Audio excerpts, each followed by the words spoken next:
It's going. Cool.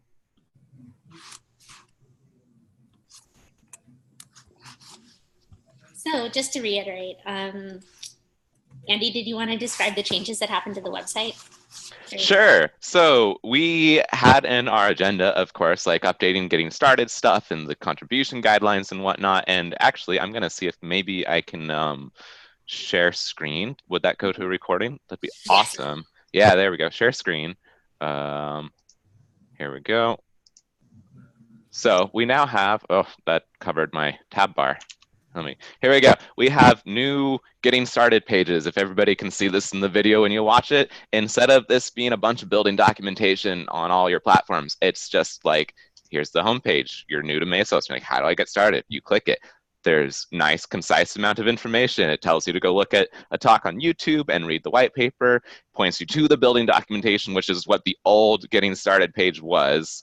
And then on top of that, with Greg's work, we have our beginner contribution guide and advanced contribution guide being totally updated and like easy to use and follow to figure out exactly how you want to update to Mesos. These will teach you how. And if you need to find them again, click getting started. There's a couple links. No muss, no fuss. It's great. We love it. Woohoo! Yay! Yeah. Oh, there was other stuff from the Docathon too, just to not leave anybody out. The documentation page is also like really easy to follow now. Instead of just being one straight line of docs, it's in sections. This was Ben Mahler's work. It's also very great and awesome. And on top of that, there are anchor links that use remote fonts that I have blocked, but if I allow them and refresh, you can now link to sections in the documentation as well. That was James Peach's work, also from the Docathon. So overall, I think great community-driven success for being able to link to stuff now. Yeah, great work, everybody. This was cool. All right, I'll stop sharing now. Sweet. So the Docathon totally worked. We should do it again. Yeah. Oh, there are other contributions too. Those are just the ones I'm very, very excited about and good to know. Yeah, we should definitely do that again. That would be very cool. Maybe quarterly. Is that too often or? No, that seems totally reasonable to me. Yeah. Yeah, I like it. That'd be a good cadence actually to continuously get documentation updated, right? Like even before the Docathon happened, knowing that it was going to happen drove me to write a bunch of docs on like the CMake build system and examples. We got the isolators stuff documented better. Yeah, I think this should just happen so that people are like, oh yeah, the Docathon is coming up. Let's write docs. Yeah. It has to happen periodically. And, some of us don't always write our docs. Yeah, I think it's a good idea. I'm adding it as an action item. Excellent. Thanks, Judith. Yeah. Cool. So we can follow up on our previous action items. Looking below, I had one to sync with Jorg about the newsletter. I did hound him relentlessly. I just heard back from this morning. So he and I are going to sync tomorrow. And I think I'll probably just take over publishing the first newsletter that we send out. So I'm going to sync with him and Jay, and I'll make sure that happens within the next couple weeks. I don't think I'm going to get anything out before MesosCon this week, but we'll get something soon. The contribution guidelines, as we just discussed, those went in, so the website got updated. That's awesome. Vinod asking about town halls. How are the town halls going? Did we end up sending an email for those?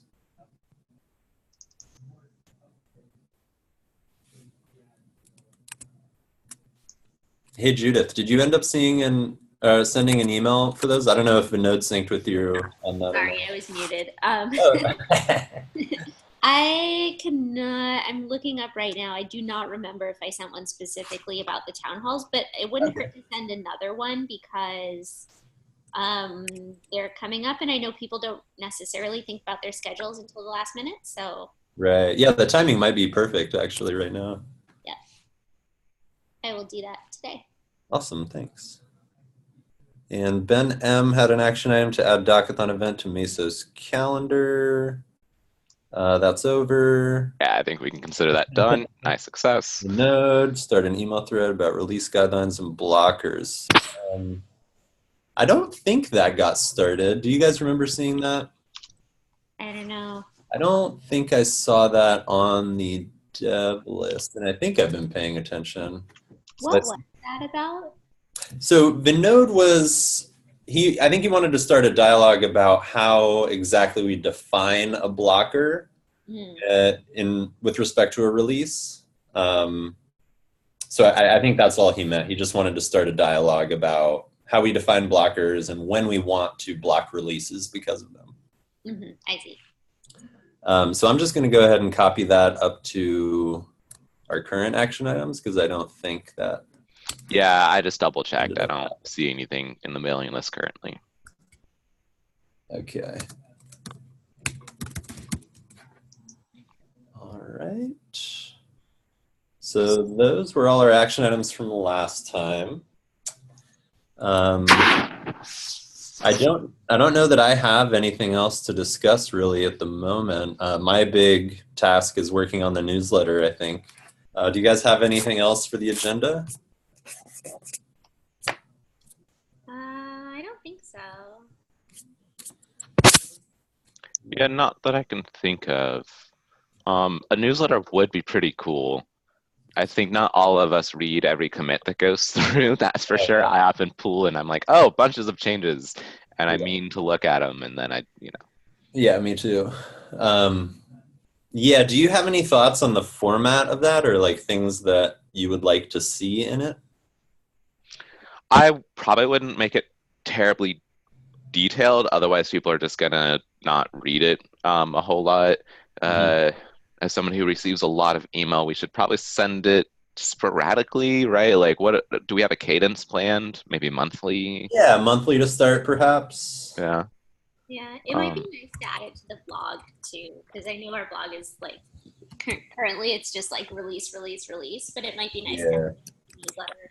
That's an excellent idea. Yeah, looking at this, it's pages of releases. Newsletter should be posted to blog and sent out to mailing list. That'd be awesome. So Andy, it sounds like one of the things you would like to get out of it is knowing what has been merged. Is that correct? Yeah, and also like what's being worked on, especially with regards to like Mesos priorities of like features that are being driven by different parts of the community would be nice. Like I obviously know I work on the Windows side of stuff most of the time and the CMake side of stuff, and I think I know what some other developers are working on sometimes, but that'd be when we're requesting information from people, if they could like give us an overview of what they're trying to accomplish with their changes, because there's one thing to be like, oh, this change that does this got merged, versus knowing like we merged these changes to support this kind of feature would be kind of nice if they could give us blurbs and not just look at the commits, guys. Yeah. If that makes sense. Yeah, definitely. So I think for the first issue, Jorg had planned on doing a storage-specific issue because we have some storage work. So if he has some content already written up for that, then I'll probably just roll with that and do a storage-related issue. But I think that's a good call. We can kind of highlight other areas of work and the motivations behind them, maybe like some of the design thinking going on there. Yeah, the motivations I think is a key thing there. Cool. Yeah. And it would also be nice to have a couple of calls to action, like if we're looking for people to contribute or we identify things that, oh, I wish I had time to work on this, but I don't. And it's like a nice bite-sized chunk. It might be nice to say, hey, are you... Oh, heck yeah. I can posit one right now. Porting our support scripts that are written in Python 2 to Python 3 so that for problems like, not problems, but for names that are troublesome on computers like Gaston's with, non-ASCII characters in them, well, it's wrong to tell them, hey, don't use non-ASCII characters in your name. But the problem is, on Windows, our Python scripts that like apply a patch, if it applies a patch with an author who has a non-ASCII character in their name, it fails, and it fails our review bot, and it's just awful. Like, I absolutely hate to say, oh yeah, sorry, the patch you posted failed because of your name. That's just wrong, and that should be fixed. And the underlying problem is that Python 2 on Windows uses the ANSI versions of the Windows API, not the Unicode versions, which is work I had to do for Mesos to do like the long passive for. Like we had the same problem. Python 3 did the work that brought them to Unicode versions of the API so that when you call like the Windows create process API, you can have non-ASCII characters in it. But it means porting the scripts up to Python 3, and it's like, it'd be so nice to have, but who's going to work on it? That would be a call to action right there. Yeah, totally. I like that. Yeah, I think that's a good idea for a section in the newsletter. Okay. Sweet. Well, unless you guys have anything else, that's everything I have. We can break early. I'm good. Yeah, I'm good. Yeah. Okay, sweet. So neither of you guys are going to be at MesosCon, is that right? I tried. I won't be there, though. Yeah, I'm not going to be there either. I was just curious. Yeah, I really, really enjoyed North America, but I talked to Ben about it, and he was like, well, the whole rest of the team is going, and Europe is far away and expensive, and you've already been to France. Yeah. Oh. Yeah, I unfortunately asked in the same sentence almost as my ask to go down to San Francisco for the Docathon, and I kind of used it as a pivot of like, send me here and then we can talk about Prague later. So yeah, it got me to San Francisco, we'll say that much. Yeah, okay, cool. Well, I guess we'll meet up next time after MesosCon in a couple weeks, and we'll probably have some cool stuff to talk about after the town halls and everything. Yeah. Perfect. Oh, the town halls, will they be hosted live? I have a feeling that they're going to be the same format as the North America ones, which like just hearing how they went, I imagine it would be really hard to follow on a video conference, even if we had video conferencing in there.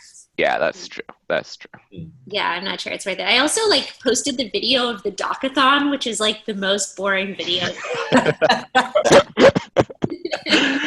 Yeah. Some things just don't translate. Watch us write documentation for 2 hours. It's awful. And drink some beer. That happened. I mean, the worst part is like the camera points toward the stage. Oh God, that's right. That's right. I stood up and waved at it once, and that's probably the only thing they saw of me. Yeah, that's it. Yeah, some things just, I don't think it's going to be possible to video it, but also I'm not sure that it would really be worth it to video. But it might be nice to collect the notes from them if there are notes, and then put that out in the newsletter. Yeah, definitely. Yeah, maybe I'll ping one of the folks who's going to be there and ask them to have some notes that we can send out in an email. That'd be great for the community. Yeah, especially for those of us, like all of us, who won't be there. Yeah. Okay. All right. Thanks, guys. Thanks, guys. Talk to you later. Bye. Bye.